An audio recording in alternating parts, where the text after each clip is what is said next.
अस्सलाम वालेकुम नाजरीन, उम्मीद है आप लोग खैरियत से होंगे। नाजरीन, आप नोट कर रहे होंगे कि मेरा कुछ दिनों से गला ख़राब है, खांसी भी होती है। आज ज़्यादा हो रही थी, तो प्रोग्राम शुरू होने से पहले मैंने पूरी कोशिश की है, जो टोटके आजमा सकता था वो मैंने आजमाए हैं कि आपको कोई दरमियान में कोई किसी किस्म की कोई इनकन्वीनियंस ना हो। जिस तरह एक देसी टोटके होते हैं कि दूध में देसी घी डाल लिया, कोई साथ हल्दी डाल ली जिसको हम बचपन में वसार कहते थे, और साथ शहद भी डाली है। तो लिहाजा तैयारियां तो पूरी हैं, अगर फिर भी कुछ हो गया सड़ते ना रहना। तो खैर ये है कि हम प्रोग्राम का आगाज़ जो अमेरिका में एक बहुत बड़ी डेवलपमेंट हुई है और जिसके हमारे खित्ते पर असरात होने जा रहे हैं, उससे हम बात का आगाज़ करते हैं कि उधर जो अमेरिका के नेशनल गार्ड्स हैं, दो फौजियों पर एक बंदे ने फायरिंग की और ये वाक़या वाशिंगटन डीसी में हुआ। और बाद में पता चला कि फ़ायर करने वाला बंदा अफ़गान शहरी है। अच्छा, ये वो अफ़गान शहरी है कि जो 2021 में जब अमरीकी गए हैं, तो उनमें से बहुत सारे लोगों को बाद में उन्होंने अमेरिका में स्पॉन्सरशिप के ज़रिए बुलाया था। ये वो लोग थे कि जो इधर जब अमरीकी थे तो उनके साथ ये काम कर रहे थे। तो ऐसे लोग या उनकी जो फैमिलीज़ हैं उनको अमेरिका में बुलाया गया। अभी और कई लोग हैं जिनका प्रोसेस चल रहा था। ये भी उनमें शामिल था। ये इधर CIA के साथ काम करता था। अब ये अमेरिका की रियासत वाशिंगटन में था।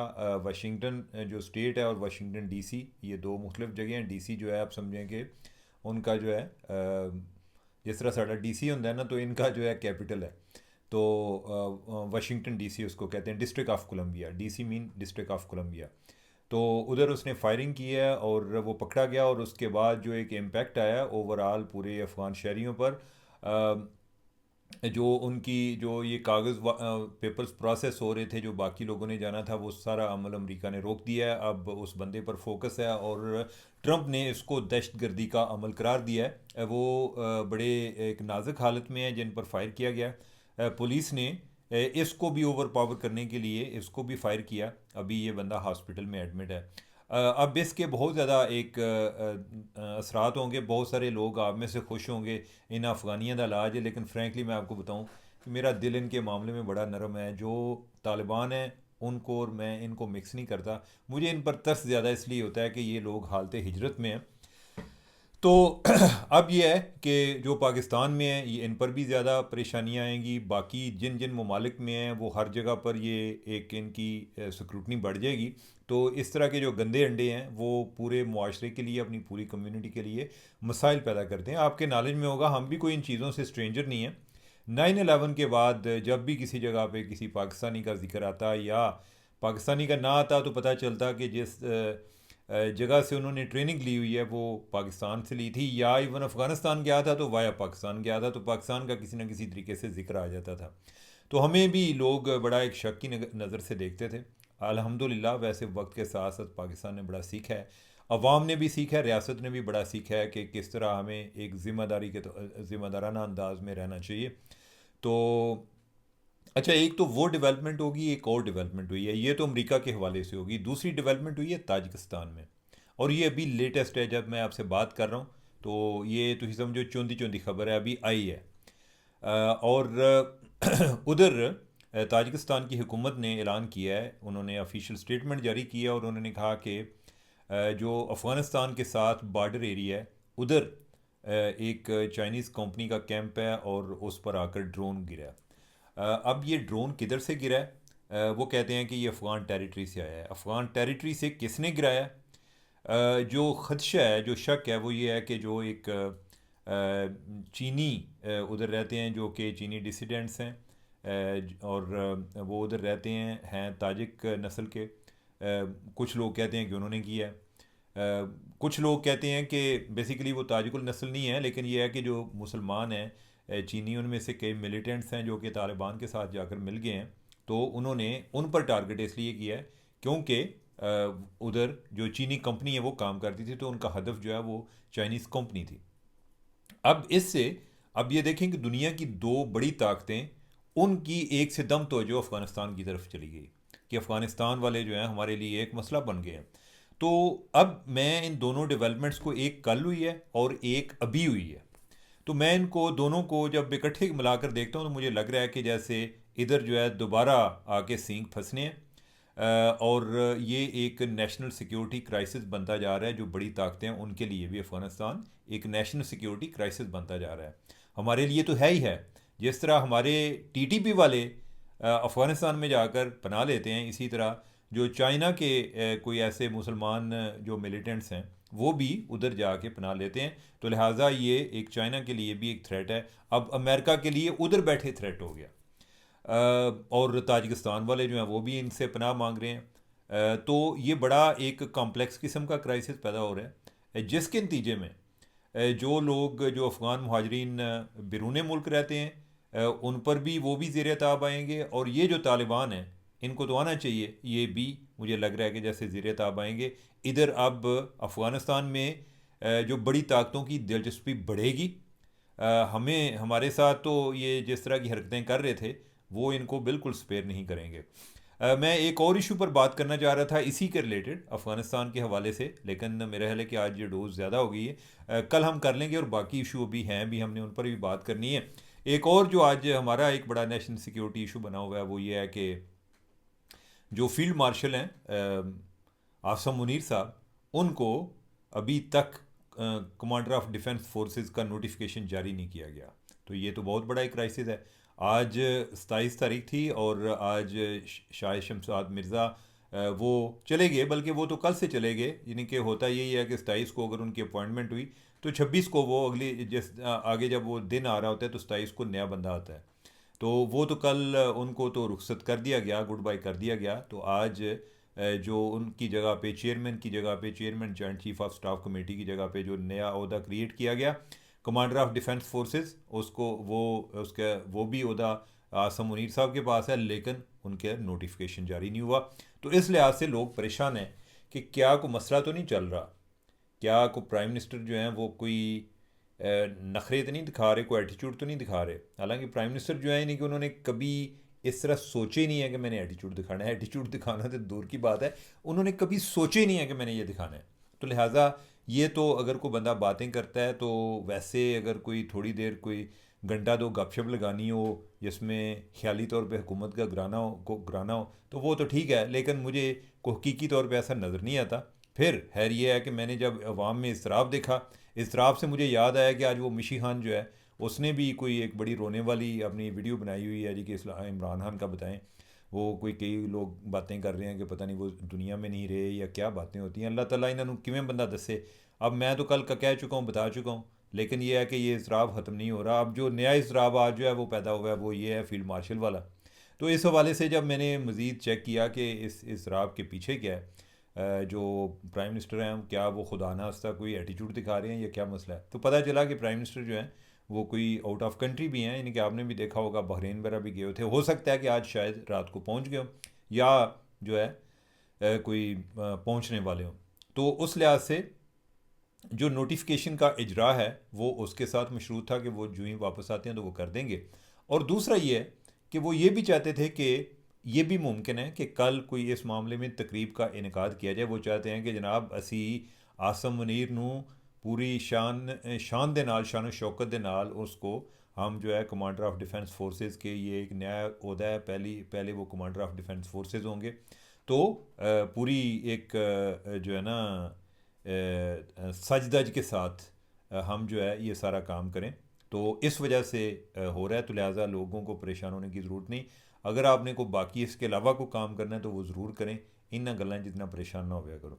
अब आगे बढ़ते हैं। आज सोहेल अफरीदी साहब हैं, उन्होंने को बयान दिया। उन्होंने कहा जी कि हुकूमत पर 3500 अरब डॉलर करप्शन का इल्ज़ाम, यानी कि इतनी वड्डी अमाउंट है कि ना बंदे का इस लगता है कि जिमें मुँह ही बंद हो चला है। यानी कि इतने पैसे तो मुँह च नहीं आते, या यानी कि इस तरह से यानी कि अमाउंट ही बहुत बड़ी है। यानी कि इसको इसका कहना जो है वो बड़ा मुश्किल काम है, लेकिन उन्होंने कह दिया है। अच्छा, ये मामला किधर से शुरू हुआ है 3500 अरब वाला? कि ये मामला शुरू हुआ है कि अभी जो IMF की रिपोर्ट आई है, जेड़ा बंदा आंदा है तुसा IMF की रिपोर्ट नहीं देखी, मैंने यार मैं देखी तो मैनू करप्शन का दसो कितने लिखे है। और ये वही है जो मैं अगले दिन आपको बता चुका हूँ कि उन्होंने अंदाज़ा लगाया कि इतनी करप्शन होती है पाकिस्तान में। अच्छा, इससे कोई शक व शुबे वाली बात भी नहीं होती है करप्शन। आप बताएं, अगर आप कोई किसी जगह पुलिस का काम या कचहरी का काम आप पैसों के बगैर करा कर आ जाएँ, पैसों के बगैर अपना काम करा कर आ जाएँ, तो मुझे बताइए कि मैं किसी को उधर कैबिनेट डिवीजन में कहूँगा कि आपको अवार्ड के लिए नामजद कर रहे हैं, आपने तो बहुत बड़ा काम किया है। अनफॉर्चुनेटली ये हमारी एक रियलिटी है, लेकिन इसका किसी एक गवर्नमेंट के साथ ताल्लुक़ नहीं है, ये मुसलसल आ रहा है। यानी कि हम जो आमतौर पे करप्शन से मुराद लेते हैं वो ये है जी कि कोई प्राइम मिनिस्टर किसी जगह पे रंगे हाथों पकड़ा गया है करप्शन करते हुए, या ये है कि कोई ऐसे कोई उनकी कोई असासों का पता चला है कि जो कि अनएक्सप्लेन्ड हैं, या यानी कि उनको अनडिक्लेयर्ड थे, कोई इस तरह की बात, या उनके वज़रा के हवाले से कोई इस तरह की बात आती, वो तो अभी तक नहीं आई। लेकिन यह है कि उन्होंने इसको नैरेटिव अपना बना लिया और अपने लोगों को इंटरनलाइज करा दिया, इतना करा दिया है कि अगर कोई बंदा पूछ ले यार भाईजान मैं वो IMF की रिपोर्ट नहीं देखी जिदे च चीज़ां लिखियां ने, ਉਹਦੇ ਨਾਲ ਅੱਗੋਂ लड़ना शुरू हो जाते हैं, बल्कि उन्होंने आते हैं कि ਤੁਹਾਡਾ दिमाग ही नहीं काम करता, हालांकि उन्होंने अपना भी नहीं कर रहा। तो मैंने आज इस हवाले से कोई एक दो लोग मुझे ट्विटर पे भी पूछ रहे थे, मैंने उन्होंने कहा यार मैंने रिपोर्ट ही दे दो जिदे ऐसे वो पेज दिखा दो, वो उत्थे मेरे नाल लड़ना शुरू हो गए, जनाब नहीं ਤੁਹਾਨੂੰ पता ही नहीं लगता, ਤੁਸੀਂ इतने भोले हो, ਤੁਸੀਂ इन्नी रोटी ਨੂੰ ਚੋਚੀ ਜਾਂਦੇ ਹੋ, ਤੁਹਾਨੂੰ ਸਮਝ ਨਹੀਂ ਲੱਗਦੀ ਕਿ ਹੋ ਕੀ ਰਿਹਾ ਮੁਲਕ 'ਚ, ਤੁਸੀਂ ਜਨਾਬ ਐਵੇਂ ਚਿਲ कर रहे हो।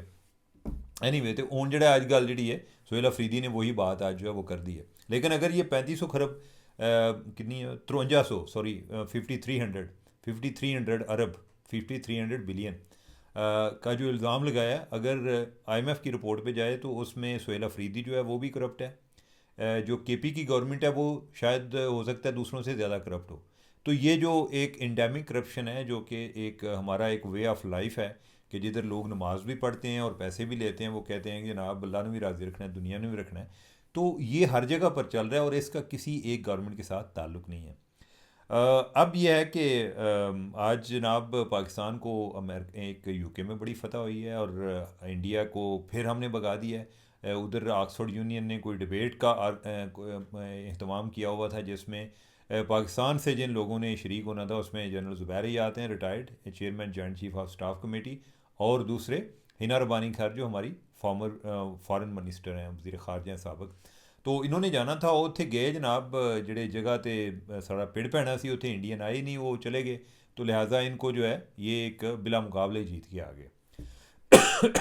अब बढ़ते हैं आगे, हमारा एक बड़ा एक मुफाद आमा का एक मामला मसला वो है UAE के हवाले से कि UAE ने पाकिस्तानियों के वीज़े क्यों नहीं खोल रहा। तो उसमें आज जो सेक्रेटरी दाखिला हैं वो कमेटी में पेश हुए, कैबिनेट उधर स्टैंडिंग कमेटी में, और उन्होंने कहा जी कि वो ਜਿਹੜੇ ਨੇ ਆਉਂਦੇ ਨੇ ਕਿ ਅਸਾਂ ਦੇ ਡਿਪਲੋਮੈਟਿਕ ਪਾਸਪੋਰਟ ਵਾਲੇ ਜਿਹੜੇ ਨੇ ਉਹਨਾਂ ਨੂੰ ਦਿਆਂਗੇ, ਜਾਂ ਬਲੂ ਪਾਸਪੋर्ट जिन्होंने ਕੋਲ होएगा। ब्लू पासपोर्ट होता है कि ਜਿਹੜੇ सारे सरकारी लोग आ जाते हैं। डिप्लोमेटिक जो होता है यानी कि उसके लिए आगे फिर जो ख़ासों में ख़ास होते हैं, यानी कि कुछ डेजिग्नेटेड ऑफिसेज होते हैं, और यानी कि उनके जो लोग होते हैं उनको डिप्लोमेटिक पासपोर्ट मिलता है, जैसे प्राइम मिनिस्टर होता है या फॉरेन मिनिस्टर होता है, आर्मी चीफ होंगे, यानी कि और जो इस तरह के कोई सीनियर होते हैं, यानी कि मेरे सेक्रेटरी फेडरल सेक्रेटरी जो हैं वो भी होंगे, तो उनको डिप्लोमेटिक पासपोर्ट मिलता है। प्राइम मिनिस्टर को तो मेरे ख्याल आगे रेड पासपोर्ट या पता नहीं कौन सा, मैं किड़े चक्रें पे आ गया, लेकिन यह है कि कोई आम पासपोर्ट नहीं होता। तो अब यह है कि उन्होंने कहा जी कि हमें तो जो है ना, हम तो सऊदी अरब के भी बड़ी मुश्किल से बचे हैं, वो भी हम पे पाबंदी लगाने वाले थे, और उत्थे फिर अफ़गान में आ जाते हैं कि जो पाकिस्तान से और पाकिस्तानियों की एक तावन से जो उन्होंने अपने पासपोर्ट बनवाए, ये पाकिस्तानी भी कोई इतने कोई भोले भाले नहीं, इन्हीं पैसे ला के पासपोर्ट बनाए सन इन्होंने। हमारे रिकॉर्ड में काफ़ी जो एक अडल्ट्रेशन हुई है, मिलावट हुई है, उसमें हमारे अपने लोग शामिल हैं कि जिन्होंने अफ़गानियों के एक उन्होंने पाकिस्तानी शहरी के तौर पे शो करके उनके पासपोर्ट बनाए, उनके शनाख्ती कार्ड बनाए, और उस पर ये लोग जो हैं आगे सऊदी अरब में चले गए। अब सऊदी अरब में आई डोंट नो कि किस तरह ये मामला उठा और उन्होंने इंक्वायरी शुरू कर दी, और उसमें से बहुत सारे जो पाकिस्तानी हैं वो अफ़गान शहरी निकले। उनको फिर इन्होंने पाकिस्तान को बताया, उनको वापस बुलाया गया उन लोगों को। उसके बाद जो है यानी कि वो हम उधर पकड़े गए ना इस तरह से सऊदी अरब में। तो जो सऊदीया में हमारा इंप्रेशन इस वजह से अच्छा नहीं था। कहने को तो हम कहते हैं जनाब तुसी इंडिया के बंदे बुला लेंदे हो, तुसी फिलिपाइनी बुला लेंदे हो, फीने बुला लेंदे हो, चुन्ने बुला लेंदे हो, लेकिन यह है कि हमें नहीं बुलाते। तो हमारे जो है यानी कि अपने करतूत देख लें। तो इस वजह से भी जो अब UAE वाला मसला बना हुआ है, उसमें एक वजह ये है कि इतों मंगन वाले जड़े ने वो भी जनाब वर्क वीज़े से चले जाते हैं। ठीक है, इधर से किसी एजेंट से वीज़ा लेते हैं, उधर चले जाते हैं, उधर जाकर मांगना शुरू कर देते हैं। और भी नहीं कि हमने बाहर जाके जहाज़ भी करना होता है कि किस मुल्क को इसराइल को तस्लीम करना चाहिए, किसको नहीं। यार तुसी अपने जो होल हो इन्ना ਪਹਿਲਾਂ यानी कि तुसीं दूजियां नाल भज पैंदे हो, तो उस वजह से भी वो उन्होंने एजिटेट किया, मैंने माजी में आपको इस हवाले से बताया भी है। तो उन्होंने कहा जी कि इस टाइम काफ़ी देर में कट गया है। उन्होंने कहा जी कि इस टाइम जो है ना 61 ममालिक में 21,647 पाकिस्तानी ज़ेरे नज़रबंद है माशाल्लाह। यानी कि ये भी कोई उधर कोई नमाज़ पढ़ते हुए इनको जाके किसी ने गिरफ़्तार नहीं किया, ज़्यादातर यही होंगे कोई इलीगल तरीके से गए होंगे, या कोई पैटी क्राइम्स में मुलव्वस होंगे। अल्लाह का शुक्र है कि कोई बहुत बड़ी वारदात सी नहीं करते, छोटे लेवल के वारदाती हैं। लेकिन यह है कि कोई इस तरह से कोई मसले मसाइल थे। और अभी जो वजारत जो यूएई वाले हैं, इन्होंने एक तो ये जिनका इन्होंने जिक्र किया कि डिप्लोमेटिक पासपोर्ट वाले, ब्लू पासपोर्ट वाले, और इसके अलावा जो एक बिज़नेस क्लास के लोग हैं कि जिनका कोई ट्रैवलिंग काफ़ी होती है, उनको उन्होंने को मल्टीपल वीज़े 5 साल के को जारी करना शुरू किए हैं। लेकिन गरीब जड़ा फिर रुल गया है, यानी कि उनको वीज़ा नहीं मिल रहा। लेकिन इस मामले को बड़ा संजीदगी से लेना चाहिए। अब यह है कि इससे आप ज़रा नाज़रीन अंदाज़ा लगाएं कि जिस तरह वो अफ़गान शहरी जिसने फ़ायर किया, उसने कितने अफ़गान जो है उनका उनके ख्वाबों का खून किया है। कितने लोग हैं जिनके लिए उसने मसाइल पैदा किए हैं, कितने लोग हैं कि जिनके प्रोसेस चल रहे होंगे और वो इसकी इस हरकत की वजह से अब वो इधर से नहीं निकल पाएंगे, अमेरिका नहीं जा पाएंगे। इसी तरह हमारे ये कितने लोग, कितने को हैं ये जो चंद एक लोग हैं जो बकारी हैं या कोई 2 नंबर हैं, जिनकी वजह से हमारे यूएई में मसले बने हैं। पहले जो है उधर हमें अफ़गानों की वजह से मसला बना सऊदीया में। तो इससे अंदाज़ा लगाएं कि जो एक बुराई है वो अगर तादाद में कम भी हो तो उसका एक इम्पेक्ट है वो अक्सरियत पर हो रहा होता है। यानी कि वो उससे पूरी अक्सरियत जो है, यानी कि उसको उस नज़र से देखा जाता है जी कि कोई एक दो बुरे थे तो फिर सारे आंदे ने यार पाकिस्तानियों ने बड़े गल बड़ी मशहूर है। तो ख़ास तौर पे वो लोग जो कि बैरून मुल्क हैं, एक चीज़ ज़हन में रखें कि आपको उधर पाकिस्तानी गवर्नमेंट ने एम्बेसडर डेजिग्नेट किया या नहीं किया, आप उधर पाकिस्तान के सफ़ीर हैं। जो बंदा आपको मिला है वो पता नहीं उसने किसी और को मिलना है या नहीं मिलना, तो जो तासरात आप उधर छोड़ रहे हैं वो उस बंदे के लिए, कोई एक गैर मुल्की के लिए, वो हमेशा के लिए उसके जहन पर नक्श हो जाते हैं। और मैं एक आपको एक इस पे मुझे बल्कि बात करते करते एक अपनी बात याद आ गई। मैं एक दफ़ा अमेरिका में था और मैं एक डोमेस्टिक फ़्लाइट पे मैंने यानी कि उसके लिए मेरी बोर्डिंग हो रही थी। तो आगे जिधर स्कैनिंग वगैरह होती है, सामान वगैरह गुजारते हैं, उनकी सिक्योरिटी चेकअप करते हैं। तो उधर एक बंदा था, उसने मेरा पासपोर्ट देखा, उसने कहा कि आर यू चीमा? मैंने कहा यस आई एम चीमा। उसने कहा कि मैं I was in Germany and I had a friend and he was my best friend and he was Singh and he was Cheema and he said that he is the best person I have seen in my life. अब ज़रा imagine करें, उस सिख को मैं भी नहीं जानता, चीमा था। उस चीमे की वजह से एक, यानी कि एक बंदा मेरा इसलिए रिस्पेक्ट कर रहा है कि मेरा फैमिली नेम भी चीम है, ठीक है, कि यानी कि उसका उस पर एक इतना अच्छा इम्पैक्ट था। तो अब ये है कि ये चीज़ आप जहन में रखें, दूसरों पे तनकीद करने से पहले कोई अपनी हरकतें भी ठीक करें। और जब आप बैरून मुल्क होते हैं तो जहन में रखें कि आप पाकिस्तान के सफ़ीर हैं। आप जो भी करेंगे उसका, आप अच्छा काम कर रहे हैं पाकिस्तान की इज़्ज़त में इजाफा होगा। अगर आप बुरा काम कर रहे हैं तो पाकिस्तान जो है, पाकिस्तान के नंबर जो है काटे जा रहे होते हैं। और ना सिर्फ पाकिस्तान के काटे जा रहे होते हैं, आपके साथ आप कई और लोग हैं जिनके अरमानों का खून कर रहे होते हैं कि वीज़े बंद हो जाते हैं और फिर बाद में लोग रोते रहते हैं। तो नाजरीन, आज के लिए इतना ही, मुझे दें इजाज़त, अल्लाह हाफिज़।